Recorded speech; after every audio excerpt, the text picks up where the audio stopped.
So let's bring in Colby Hall, a founding editor at Mediaite, NewsNation Media contributor. Colby, welcome as always. Now, this story is one of those that's not going away, right?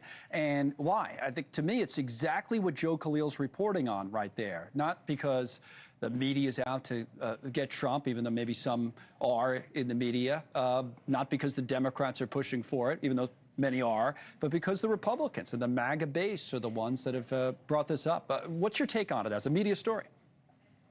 Well, it's a fascinating story, and it's something really unique in that it's the first time that we've seen President Trump take fire from the right flank. That is to say, conservatives who have long been told about these conspiracy theories for some time can't take no for an answer. And now that Trump is in his second term, anything that says no looks and feels like a cover-up. It may not be a cover-up, but the lack of transparency and the saying that it's just going to go away, and now they suddenly want to interview Ghislaine Maxwell, which begs a lot of questions from MAGA media. Like, why didn't we interview her to begin with? Like, what is really going on here? So it's drama, and it's unique, and it's nothing we've seen before, and it feels like the beginning of a story, not the end of one. Yeah, the Deputy AG, Todd Blanche, who had been the president's personal attorney for a time, is going to have this meeting, apparently, with Maxwell. And Trump was asked about that today in the Oval Office, who's there with the president of the Philippines.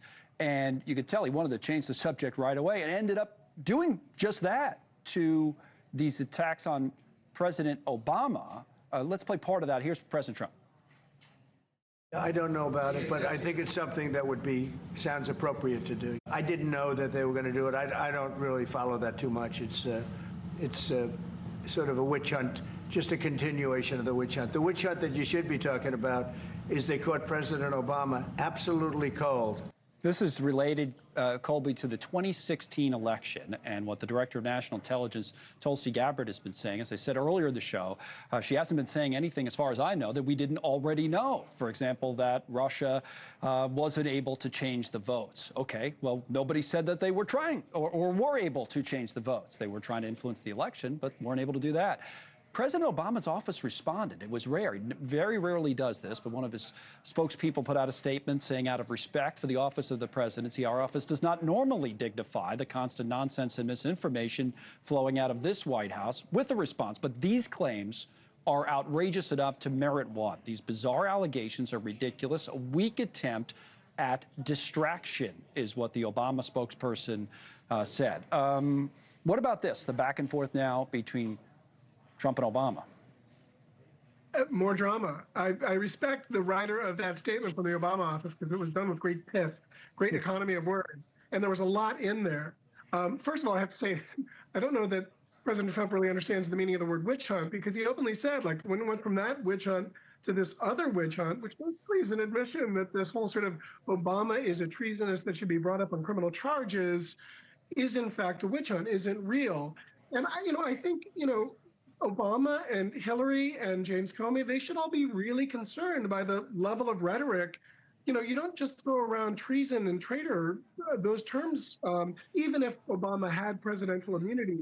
I think this is a big deal. And I don't know that there's anyone left in the DOJ, in the Trump administration, that Obama can reach out to and say, hey, what's going on here? So he's right. I think this is a distraction. I think the charges that have been covered by Tulsi Gabbard are paper thin. It seems like she's conflating or confusing interference with actual sort of cracking or hacking into voting systems. And that's so I think I'm surprised that Obama reached out, but I think, again, this is the first salvo in another story. But also, Trump accomplished something in that now we pivoted from the Epstein files to Obama reaction. So maybe he got a little bit of win. And that was clearly his goal, you could tell, in the Oval Office today. Move on, distract, talk about something else. Now, there's one other big media story today. I did want to get your take on CBS, because they're going through that merger. And, of course, the lawsuit had been filed by the president related to the 60 Minutes story. And President Trump says there's been a settlement, either for $16 million or eventually, and he put this out on Truth Social earlier, if you read through it, $20 million more, a total of over $36 million, he says, is coming from CBS. Big if true, as they say, but what do you make of this, both the idea that CBS settled, which has been highly controversial within the media industry, and the announcement today from the president? Well, I'm usually skeptical of a lot of things that President Trump says, but I think there's probably more truth to this. CBS isn't really, they're giving away sort of their own inventory, so it's an opportunity cost thing.